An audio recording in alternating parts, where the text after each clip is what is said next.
Estamos no mês que estamos, oh aleluia, estamos falando de alegria. E João 15 foi a primeira mensagem ministrada neste mês pelo pastor Tiago, culto de manhã, culto de ceia do Senhor. Ele ministrou a respeito de João 15. Meu objetivo nessa noite não é repregar o que o pastor Tiago já pregou, mas a palavra do Senhor é maravilhosa, ela se renova todos os dias. O tema dessa mensagem é: que alegria é essa? A palavra do Senhor nos diz, João 15, verso 9: como o Pai me amou, também eu vos amei, a vós. Permanecei no meu amor. Se guardardes os meus mandamentos, permanecereis no meu amor. Do mesmo modo que eu tenho guardado os mandamentos do meu Pai e permaneço no seu amor. Tenho-vos dito isso, para que a minha alegria permaneça em vós, e a vossa alegria seja completa. Meus irmãos, quando nós olhamos para alguém e nós dizemos algo muito comum, muitas vezes nós se deparamos com alguém e falamos assim: poxa, que pessoa alegre, que pessoa feliz. Já aconteceu com você isso? De fato, o nosso subconsciente, na nossa mente, nós já estabelecemos alguns padrões para definir se aquela pessoa ela é feliz ou não. O que você quer dizer com isso, pastor? Veja, o nosso cotidiano, preste atenção, porque isso é fundamental para você entender o que o Espírito Santo quer ministrar no teu coração. No nosso cotidiano, ele é baseado em comparação. Isso é automático, fazemos isso todos os dias. E durante o nosso dia, nós usamos a referência para dizer se uma coisa está reta ou está torta, se está certa ou errada. E como que nós fazemos isso? Baseado em referência. Nós tomamos algo como ponto de partida para que a gente tenha isso de forma clara. Para ficar claro o que eu estou querendo dizer, vou pegar um exemplo aqui.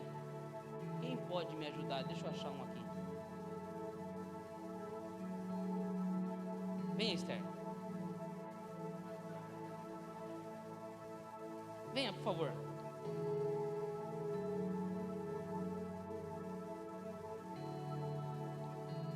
Se eu te perguntasse, a Esther é uma pessoa alta ou baixa?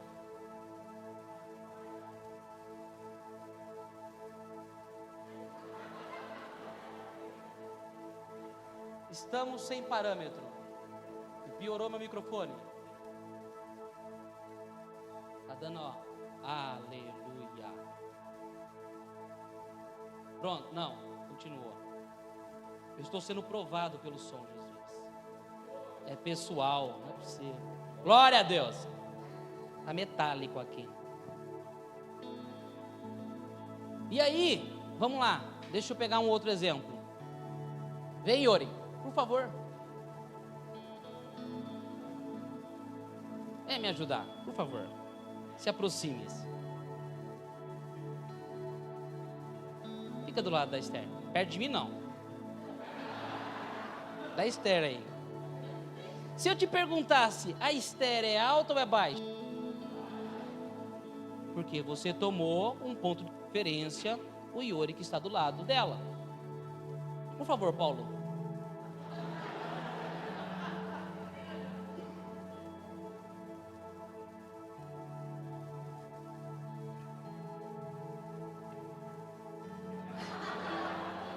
Se eu te perguntar, o Yuri era o alto, mas o Yuri é alto ou é baixo? Se o ponto de referência for o Paulo. Muito obrigado. O que eu quero dizer com isso, meu irmão? É automático. Isso no nosso cérebro, no nosso subconsciente, quando nós falamos de qualquer coisa, nós tendemos a tomar como base algo. A pessoa é bonita. Qual que é o meu ponto de partida? Se for o pastor Felipe, é impossível. É ponto de referência. Sabe por que eu estou dizendo isso? Porque quando eu te perguntar, o que é uma pessoa alegre? O que é uma pessoa de fato feliz? O nosso cérebro irá criar uma peça neste momento. Já está acontecendo isso na nossa mente que está aqui. E nós começamos a criar alguns pontos de referência. Isso, irmãos, é involuntário. E talvez os parâmetros que nós colocamos na nossa mente, no nosso subconsciente, talvez seja de condição social. Uma pessoa alegre, uma pessoa feliz, uma pessoa que socialmente, legal, ela é uma pessoa feliz. Talvez uma pessoa alegre é uma pessoa bem-sucedida. De você olhar para ela e falar assim, já tem 3 carros na garagem, tem 2 motos, uma moto só para final de semana, férias em Cancún, de vez em quando Bahamas, Paris. E fala assim, uma pessoa feliz. Talvez a condição aqui, irmão, seja financeira. Talvez o gatilho, o parâmetro setado na nossa mente, seja a condição financeira. Talvez, meu irmão, a condição de uma pessoa feliz é uma família bem estruturada. Eu costumo dizer, e você vai ouvir eu falar nos corredores, sobre rede de apoio. É você virar para alguém e falar assim, essa pessoa tem uma família muito bem estruturada, tem uma boa criação, tem princípios e valores, então essa pessoa é uma pessoa feliz. Talvez o parâmetro para alegria na sua mente é nós falarmos de um casamento bem sucedido, é nós virarmos para o nosso irmão, escolher um dos nossos irmãos aqui, para irmãos, e falar assim, quanto tempo de casado? E ele com 40 anos de casado, e o Senhor te dê graça. Quem tem 40 anos de casado? Aqui, eita glória! Glorifique, é para glorificar mesmo. Talvez o parâmetro é nós olharmos para os nossos irmãos e falar assim, eles são um casal feliz, 40 anos casado. Talvez para outros o parâmetro de felicidade é nós olharmos e enxergarmos nossos filhos bem encaminhados, profissionalmente falando. É o papai e mamãe olhar para os filhos ali com seus 18, 19 anos, e as crianças, porque o papai enxerga a criança assim, está barbudo já, com 3 filhos, e é o nenê ainda, Eu falo para a Sofia que ela até os 40 ela é minha criança, e depois dos 40 ela passa para a adolescência. Talvez, meu irmão, o parâmetro da felicidade, o parâmetro da alegria, ela seja o emprego dos sonhos. Sabe aquele emprego que você troca de emprego para usar como trampolim, usar como escada para chegar no objetivo que você traçou? E ao chegar naquele objetivo, você fala assim, agora eu sou uma pessoa feliz. Talvez para alguns que são um pouco mais desapegados, o parâmetro de alegria é você viajar todos os anos. Você olhar alguém e falar assim, olha, eles viajam 3 vezes ao ano. O pastor Sérgio, na primeira oportunidade que ele tem, está em Piraju. Eita glória! A Mari acabou de chegar de Natal, ela ficou postando fotinha para fazer inveja para nós. Não deu certo.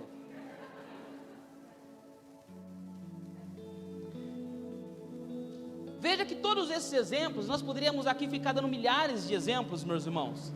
Eles são baseados em pontos de partida que nós colocamos e estabelecemos para nós. Talvez esses pontos de partida, de fato, não foi nem estabelecido por você, mas pela sociedade na qual você vive. Entenda-se por sociedade na qual você vive, um grupo de trabalho, um grupo de estudo, o curso na faculdade que você está cursando, as pessoas que você de fato convive no dia a dia, e aquilo vai determinando para você um padrão de felicidade. Aquilo estabelece um padrão de alegria, um nível de alegria, e vai colocando para nós, e nós começamos a perseguir esse padrão, e isso é subconsciente. Veja, meus irmãos, que quando nós olhamos o texto citado, Jesus, ele está na sua última mensagem aos discípulos, trazendo as suas últimas considerações, a partir de João capítulo 13, dos lava-pés, trava-língua isso. Ele começa a trazer a sua última mensagem para os discípulos, e aqui Jesus está falando, estabelecendo os padrões a respeito da videira. Nós pregamos a respeito da videira esses dias, mês passado, e no meio dessas citações, desses conselhos de João 15, Jesus vai nos dizer: olha, eu digo isso a vocês, para que a minha alegria permaneça em vós. E eu quero destacar este ponto, porque se Jesus, ele está falando, olha, eu destaco esses pontos, eu digo isso, para que a minha alegria permaneça em vós, pressupõe que existe uma outra alegria. Se Jesus está falando olha, da minha alegria, ele poderia falar assim, para que a alegria esteja em você. E aí sim, nós estamos falando de apenas uma única alegria. Mas o texto não é sobre isso. Jesus fala assim, a minha alegria. Sabe o que eu quero chamar a atenção, meu irmão? É que todos esses parâmetros que nós colocamos aqui, se trata de uma alegria terrena. Entenda-se por alegria terrena, irmãos, eu não estou falando de algo ruim, de algo danoso, de algo perigoso, que em alguns momentos vai ser, mas não se trata disso. Se trata de alegria circunstancial. Uma alegria terrena é uma alegria circunstancial. É o nascimento de um filho. O pastor Sérgio estava aqui exultante em alegria pela manhã, relatando o nascimento da netinha. Isso é uma alegria circunstancial. Hoje nós temos uma apresentação de uma criança para ser feita. É uma alegria circunstancial. É uma alegria que a vida não vai nos proporcionar. E todos os dias nós iremos passar por momentos tanto de tristezas quanto de alegrias terrenas. Mas o que Jesus está nos dizendo aqui não é sobre esta alegria. O que Jesus coloca para nós não é sobre essa alegria. Veja que em João 16, um capítulo para frente, Jesus, olha só, o que eu estou dizendo, Jesus está dizendo no 16. Jesus diz o seguinte: olha, um pouco mais vocês estarão tristes, mas o mundo estará alegre. Como pode o mundo estar alegre e os discípulos tristes? Porque Jesus estava falando de uma alegria terrena. O mundo estaria celebrando a morte de Jesus. E isso, na ótica das trevas, iria produzir alegria. E os discípulos estariam tristes. Mas ele continua, mas um pouco mais. A sua alegria se transformará, a sua tristeza se transformará em alegria.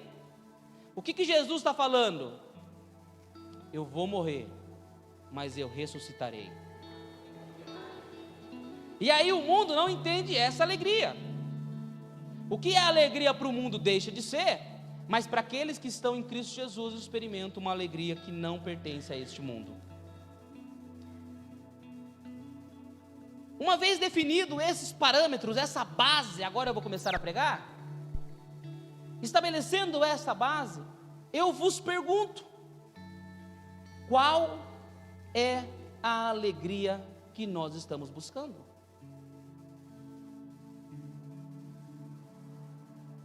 Quais são os parâmetros de alegria na qual nós estamos buscando?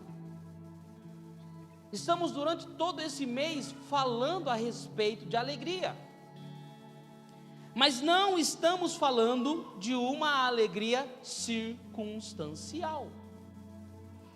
Se você vier para o culto, se você nas suas orações tem buscado uma alegria circunstancial baseada em parâmetro terreno, com todo respeito, meu irmão, você será um grande frustrado.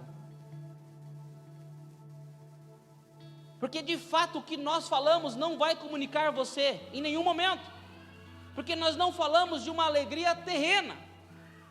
Tudo que nós olhamos para a palavra do Senhor, nós não falamos de uma alegria terrena, passageira, pontual, circunstancial, mas nós falamos da alegria que Jesus propõe aos seus discípulos, que a minha alegria permaneça em vós. E eu gostaria de abrir um pouco mais o entendimento. Se nós colocamos os parâmetros para uma alegria terrena, baseado na cultura na qual nós vivemos, quais deve ser o parâmetro de uma alegria celestial? Pastor, qual é o parâmetro para eu olhar para o meu irmão e enxergar a alegria celestial, a alegria dos céus, a alegria do reino dos céus na vida do meu irmão? Se todos esses parâmetros que nós citamos aqui não servem para nada, do que nós estamos falando? Qual é a alegria e quais são os parâmetros, os pontos de referência da alegria dos céus? A palavra nos diz, em Mateus capítulo 5, no verso 3, o que está escrito lá? Sermão da montanha. Eita Deus, estamos estudando o Sermão da Montanha na sexta-feira, na sala de oração e no grupo de discipulado nós estamos falando do Sermão da Montanha. E eu quero que você abra comigo, Mateus 5 no verso 3.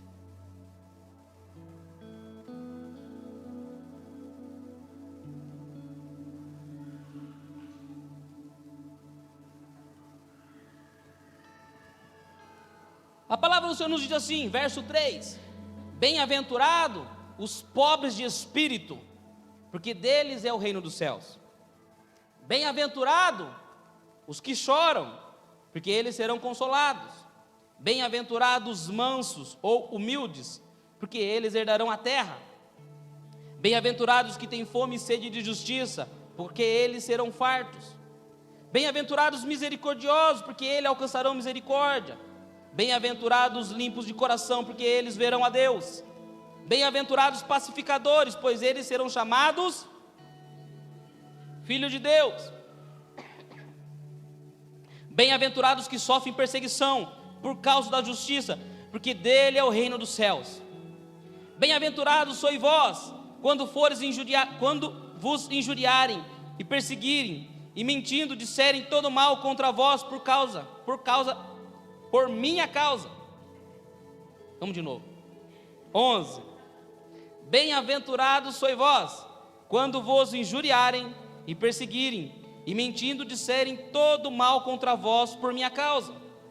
Exultai e alegrai-vos, porque é grande o vosso galardão nos céus, porque assim perseguiram os profetas, como o que foram antes de vós.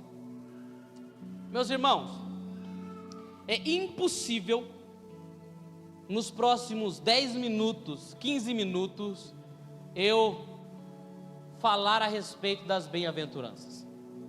Nós estamos há 4 semanas e nós falamos de 2 versículos só. E cada GD é de 1 hora e meia. Então não me arrisco a nem começar a falar das bem-aventuranças. Mas o que eu quero destacar aqui não é de fato entrar em cada um deles, mas eu quero chamar a atenção, porque o Sermão da Montanha é a respeito da ética do reino dos céus. O Sermão da Montanha, nós temos ensinado que é o espelho, para o cristão poder orar no espelho e enxergar através do espelho, se de fato nós estamos vivendo a palavra do Senhor. O Sermão da Montanha não é uma promessa vindoura, é um estado atual. Não é uma promessa que se você fizer, você será. A palavra do Senhor, bem-aventurados são. Se nós fôssemos entrar aqui, irmãos, no hebraico e destrinchar a tradução de bem-aventurado, nós passaríamos horas também falando a respeito disso. Porque não existe uma tradução que consiga, de fato, elucidar o real sentido da palavra bem-aventurado. No nosso português pobre, não é capaz de transmitir a verdadeira alegria que Jesus colocou para os seus discípulos. Então a tradução, ela vai tentar dar essa ênfase, bem-aventurado, mais que felizes, felizes são. E o maravilhoso, irmãos, é porque Jesus, ele coloca outros parâmetros aqui. Veja que nenhum dos parâmetros que nós colocamos aqui condiz com os parâmetros que eu iniciei essa mensagem. E eu quero destacar algo, meu irmão. O Evangelho, ele coloca o mundo de ponta cabeça. O que o mundo exalta, o Evangelho rebaixa. O que o mundo descarta, o Evangelho exalta. Os humilhados serão exaltados. Os pobres marginalizados, pois é deles o reino dos céus. As crianças que são colocadas de lado pertencem ao Senhor, é delas o reino. Os que choram, eles de fato serão consolados. Os parâmetros para uma verdadeira alegria, a alegria de Jesus, não pode ser os parâmetros, irmãos, que nós convivemos no nosso dia a dia. Você não pode virar para o seu irmão e falar assim: pastor, eu não sou uma pessoa feliz. Defina feliz. Era essa a pergunta que eu te faria. Se você me falasse isso: pastor, eu não sou uma pessoa feliz, eu falo: defina feliz, por favor. Vamos conversar da mesma coisa. De qual alegria você está falando? Está falando de uma alegria terrena? Do que Salomão, ele vai dizer que tudo é vaidade? É perseguir, é como perseguir o vento, coisas passageiras. Ou nós estamos falando daquilo que pode produzir um peso de glória para a eternidade? Ou nós estamos falando que você não é feliz porque você não é perseguido? Você fala: pastor, eu não sou uma pessoa feliz, pastor Tiago. Eu não tenho perseguição, ninguém me persegue, ninguém fica bravo comigo porque eu sou crente. Eu não sou feliz porque ninguém me persegue. Olha que maluquice. Eu não sou feliz porque de fato eu sou muito cheio de mim. E eu não tenho um sentimento de necessidade de Deus. Eu não sou feliz, pastor, porque eu não choro por Cristo. Eu não sou feliz porque eu não faço ideia do que é ser manso. Pastor, eu não sou feliz porque eu não tenho sede de justiça. Eu não tenho fome da justiça. Pastor, eu não sou feliz porque eu não tenho um coração limpo. As minhas mãos estão sujas. O meu coração está contaminado. O meu coração está endurecido. Os meus olhos estão vendados. Já não posso mais ver a Deus. Isaías 59 nos diz que Deus não está com as mãos encolhidas e ouvidos tapados para não ouvir a nossa oração, mas os nossos pecados faz um véu de nós, entre nós e Deus. Não é Deus que está com as mãos encolhidas, mas são os nossos pecados que nos separam de Deus. E pastor, eu não sou feliz porque existe uma separação entre Deus e eu pelos meus pecados. No meu tempo de cristão e no meu tempo de pastor, nunca ninguém chegou e falou assim: pastor, eu não sou feliz porque eu não sinto Deus. Precisamos voltar o nosso coração para Deus. Precisamos voltar o nosso coração para Jesus. Os parâmetros de alegria que nós estamos trazendo aqui durante esse mês não pode se comparar com uma alegria terrena. Preste atenção em algo. Por favor, preste atenção. O que está em jogo aqui é muito alto. O que está em jogo aqui é o sangue precioso de Jesus. O alto preço pago na cruz. O que está em jogo aqui é virarmos as costas para Jesus, negarmos a cruz, anularmos a morte na cruz, anularmos o sangue precioso de Jesus, rebaixarmos o nome de Jesus, nome sobre todo nome, para vivermos uma alegria circunstancial. Jesus não te chamou para isso. Você foi comprado por um alto preço, preço de sangue. Essa alegria que Jesus nos propõe, ela não pode ser perseguida. Preste atenção. Essa alegria, você não pode dar um pulo da sua cadeira neste momento e falar assim: pastor, então vamos orar por essa alegria. Não podemos. Essa alegria não pode ser conquistada, porque ela é um presente. Ela não é para um grupo seleto de pessoas.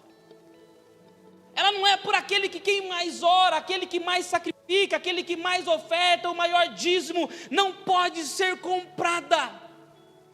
É uma alegria dada para aqueles que são filhos de Deus. A pergunta para nós, meus irmãos, chave nessa noite: se essa alegria eu não busco, e essa é a alegria é que eu preciso ter, é como eu alcanço ela?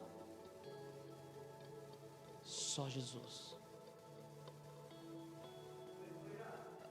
É só Ele. Pastor, mas se eu fizer 7 dias de monte?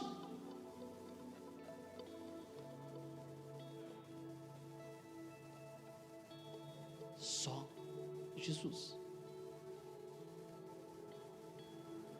É uma alegria que nenhum conhecimento humano pode te dar, nenhum dinheiro pode te dar, nenhum padrão social pode te dar, nenhum dinheiro pode te dar, nenhum tempo de igreja pode te dar.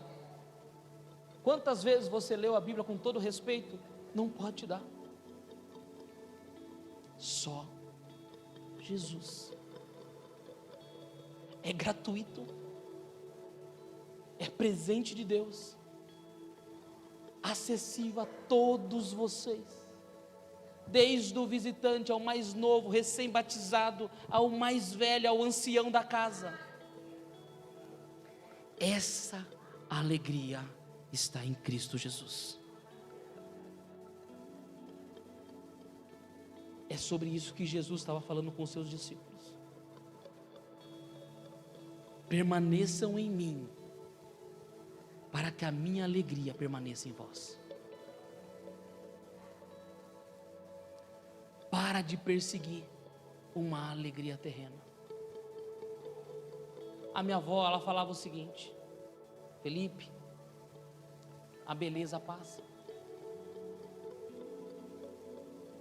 o tempo passa. O que hoje é prioridade, irmãos, a psicologia fala que o que é prioridade hoje na sua vida, daqui 5 anos não tem mais sentido algum. O que você persegue hoje, irmãos, daqui a pouco perde o sentido. O que hoje você tem deixado de lado, talvez buscando uma alegria terrena, em pouco tempo não fará mais sentido. E logo você trocará de objetivo. Porque existe uma sede natural dos filhos de Deus pela presença. E aí você vai trocar o objetivo, você vai procurar. por essa alegria. É aonde pessoas se suicidam, as pessoas usam droga, as pessoas elas se entregam à bebida, se entregam aos vícios, se entregam à prostituição, sexo. Nesse momento que começa os adultérios, porque a pessoa ela é movida pela adrenalina, ela precisa disso, ela está procurando algo que sacie ela. Só Jesus. Eu gostaria muito de chegar nessa noite e te falar: existe uma pílula mágica, que se você tomar, você vai sair daqui doidão de alegria. Pílula não tem, mas se o Espírito Santo te pegar, até o mais tradicional vai gemer como uma criança com cólica.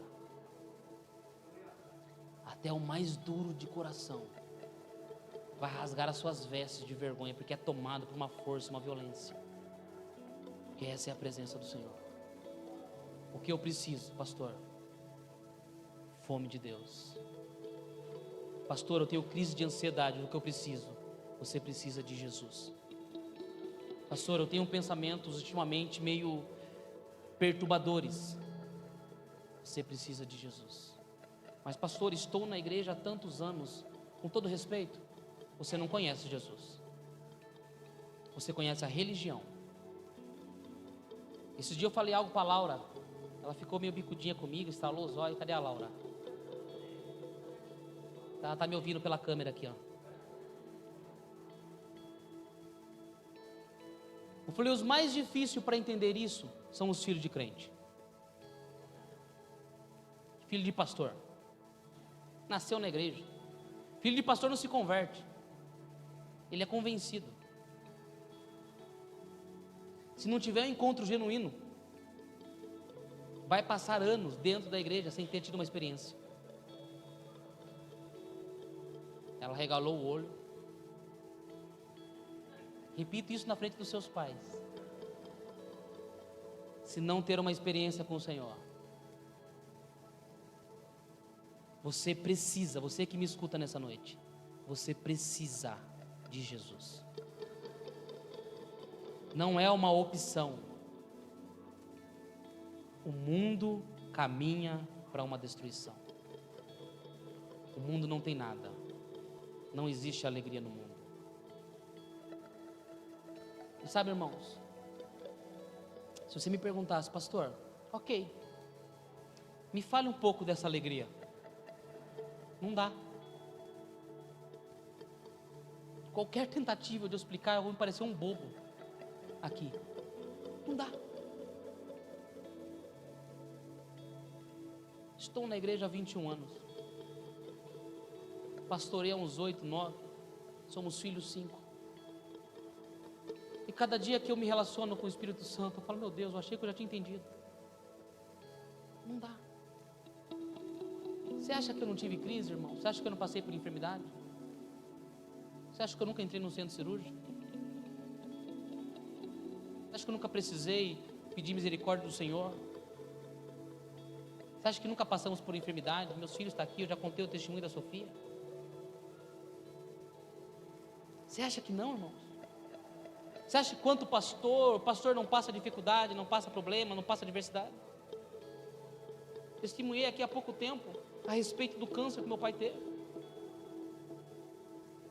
Você acha que eu e o pastor Tiago não passamos? Deus está em casa, no trabalho, e minha mãe ligar em choro, falou assim: olha, vem para cá, o seu pai foi diagnosticado com câncer. Saí do trabalho, fui para casa, a casa do meu pai, peguei minha esposa, fui para a casa do meu pai. Cheguei lá, o pastor Tiago já tinha passado por lá. Ele abatido, normal, emocional. E eu falei para ele: nós não vamos orar por cura, porque o pastor Tiago já orou por cura. Nós só vamos agradecer a Deus. Que maluquice, irmãos. Na ótica humana não faz sentido. Era melhor estar prostrado, clamando, gritando como uma criança no chão. Mas servimos a um Deus vivo. Eu não sirvo a um Deus teórico. Não servimos a um Deus, irmãos, que pede troca para nós. Ele só pede o seu coração. E está aí meu pai, dando mais trabalho do que antes.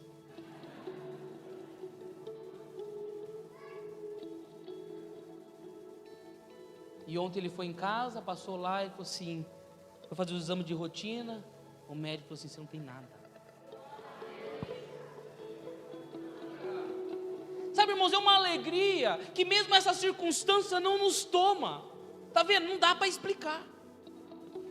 É um contentamento, irmãos, que não cabe dentro do nosso peito. É você tentar explicar para um enfermo que Deus cura ele.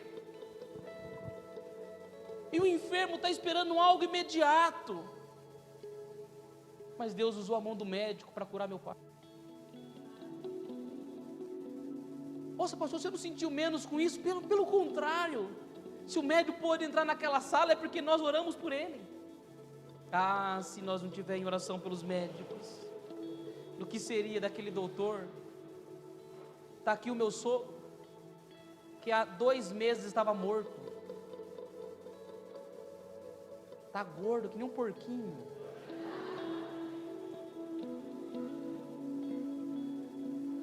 O médico falou que tem 20% de vida.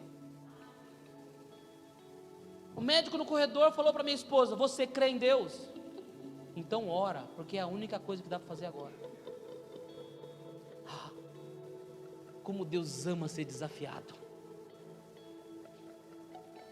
Sabe, irmãos? E nós fomos para o hospital, lá na Santa Casa, bando de louco, crente é doido, irmão, é doido. Fomos adorar a Deus dentro da Santa Casa. E da mesma forma, começamos a orar. E o pastor Edilson falou assim, pastor Felipe, você quer falar algo? Eu falei, quero. Eu falei, vamos cantar aquele louvor? Queremos o teu nome engrandecer. Eu falei, porque nós já oramos por cura. E agradecer-te. Nós te agradecemos, Jesus. Nós queremos na cura. Nosso coração está doendo? Tá, porque nós somos humanos. Ah, mas a alegria dentro de nós, a alegria dos céus, a alegria que o mundo não conhece, a alegria que o mundo não vai entender.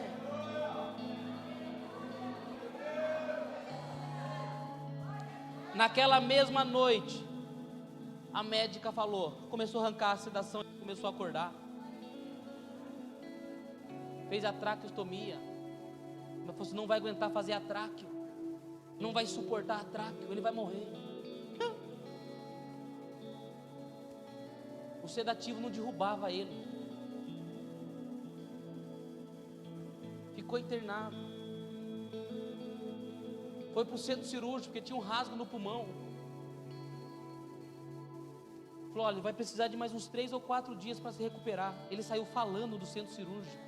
Cala a boca, fica quieto, você não pode falar. Saiu falando, desafiando a medicina. Sabe, irmãos, é uma alegria que o mundo não tem. Sabe, irmãos, você presta atenção em algo. Talvez você não entenda o que eu estou tentando traduzir para você, porque você nunca precisou desse favor do Senhor. Mas eu precisei. Eu já me lancei desesperado aos pés do Senhor. Mas nós nunca desistimos, porque a minha alegria vem do Senhor. Está aqui o Mário, estava com 90% da veia entupida do coração. Ele veio para o culto. Eu abracei ele e falei assim, pensa, pastor do céu, a última vez que você me abraçou eu quase morri. Eu falei, agora não vou morrer mais não. Ele veio para o culto, eu abracei ele na porta. Na segunda foi parando tudo. Ficou internado. Está está servindo na técnica, o vídeo que você assiste no YouTube, é ele que está servindo ao Senhor lá na casa dele, editando os vídeos para que a palavra do Senhor te alcance. Irmãos, é uma alegria que o mundo não conhece. Ei, se você precisa de um motivo para glorificar a Deus, é só Jesus.